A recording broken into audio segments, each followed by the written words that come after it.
Lonely Pine Bee Farm here. This video is about saving a queen bee. What happened, here's the story. This hive right here was a split that come off of that hive right there. The bees made swarm cells, so basically I made splits. I actually made two. And if I'm not badly mistaken, that one right there was a split from that hive right there. And this one was too, right here.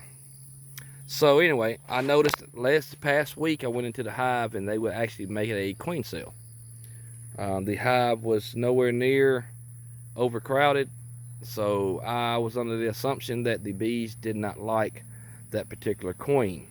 Even though she was laying, she had a total of probably 2.5 frames, maybe 3 frames at the most of, I mean, it wasn't a full frame, but there was larvae, eggs, and cat brood in that hive. So instead of them superseding that queen, I felt the need to pull her from that box and put her in that little 3 frame right there. Because my thinking is, yeah, she might not have been the best queen in the world, and when I found her, she technically wasn't. She wasn't as big as the other queens in the rest of the hive, so I'm like, okay, that's what they're doing.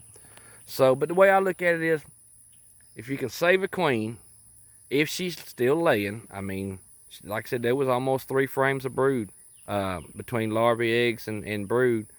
If you can save her, especially right now. Now, whether they get through the winter, probably not. But I mean, you can always move them and add them to another colony. I mean, so if you can save the queen and use her to possibly add a frame of brood to another box, or if for some reason they do actually overwinter and they're still kicking, then you can actually use that hive to make 2 splits.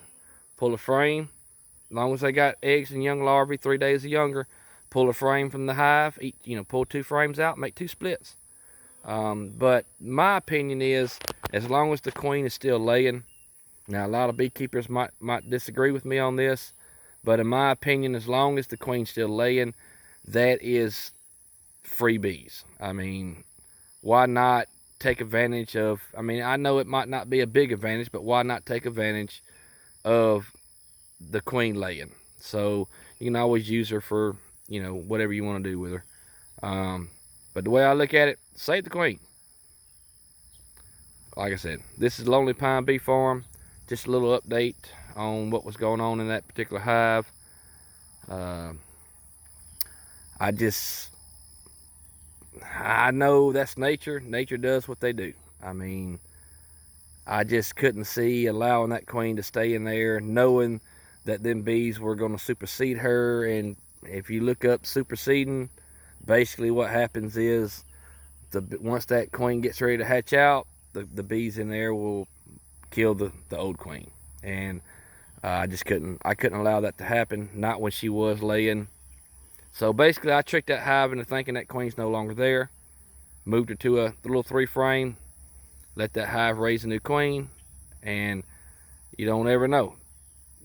Both of them might take off, and I'll have 2 good hives. And think of it like this right here. Let's say for some reason, now we're in July, there's not a lot of drones running around right now. Let's say for some reason this queen doesn't make it. She might get eaten by a bird, dragonfly, anything can happen to her.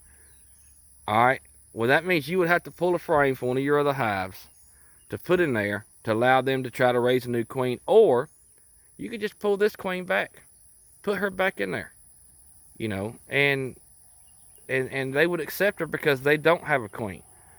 A queenless hive is not going to kill a queen from another hive. They're just not going to do it because they're already queenless. So, you can always pull her back out, put her back in there, and hopefully cross your fingers and pray to the man upstairs that hive overwinters, gets through the winter good. So save your queens, because they're always an asset to something going on in the bee yard.